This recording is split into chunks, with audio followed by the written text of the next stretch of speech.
Noong 2017 umano, nang unang nagkakilala si JM Perez, asawa ng mastermind sa pagpanaw ng mga online seller na si Lerma at Arvin Lulu. Pagbabahagi ng kapatid ni Arvin, pamilya umano ang turing ni Lerma kay JM Perez. Si Lerma pa nga umano ang dahilan kung bakit naging matagumpay ang negosyo nito. Dahil sa tuwing wala umanong stock ng kanilang mga produkto si JM ay mismong si Lerma pa umano ang nagbibigay dito. Maging sa mga family gatherings ay isinasama pa umano ni Lerma si JM. Kaya naman maituturing talagang malapit ang dalawa sa isa't isa. Dahil sa pamilya ang tinuringan ng mga ito, hindi ni minsan sumagi sa isip ng mga naiwang pamilya ni Lerma at Arvin na magagawang pagplanuhan ng hindi maganda ni JM at ng asawa nitong si Anthony Limon ang pananambang sa dalawa. Kwento pa ng kapatid ni Arvin, noong araw umano na tinambangan ng mag-asawa ay imbes na mag-condolence si JM, ay ang tanong agad nito ay kung saan umano ang burol. Nang malaman umano agad ng mag-asawang JM at Anthony kung saan ilalagak si Lerma at Arvin, agad umanong pumunta ang mga ito. Ngunit katakataka na umano ang kinikilos na mag-asawa dahil tanging si JM Perez lamang ang pumasok sa loob at ang asawa nitong si Anthony ay kahit anong pilit umanong papasukin ng pamilya Lulu upang makita ang katawan ng mag-asawa, hindi daw ito pumasok. Matapos nito, nagpayo pa umano si JM sa pamilya Lulu na isali sa investigasyon ang mga may pagkakautang sa mag-asawa. At sinabi pa nitong singilin na umano nang sa ganon ay makabawas sa mga gastusin ng pamilya Lulu. Bali po si Ate Lerma po kasi nung nag-start po siya sa online selling business po. Doon niya po nakilala po yung wife.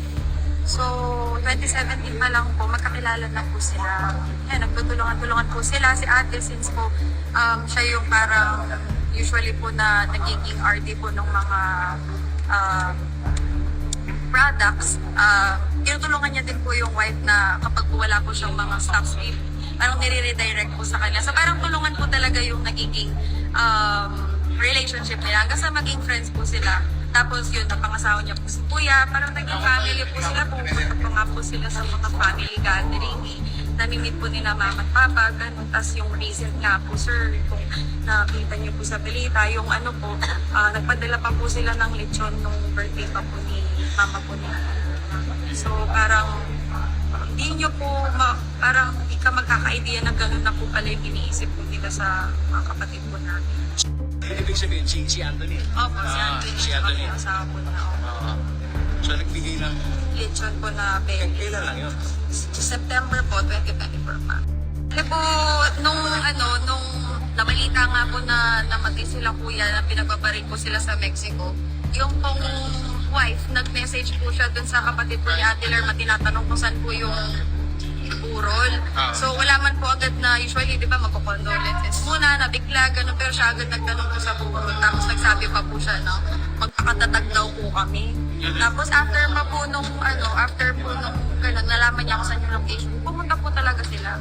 Tapos yung babae po nakikipag-usap sa mama ni Ate Lerma, yung lalaki ayaw po pumasok sa loob.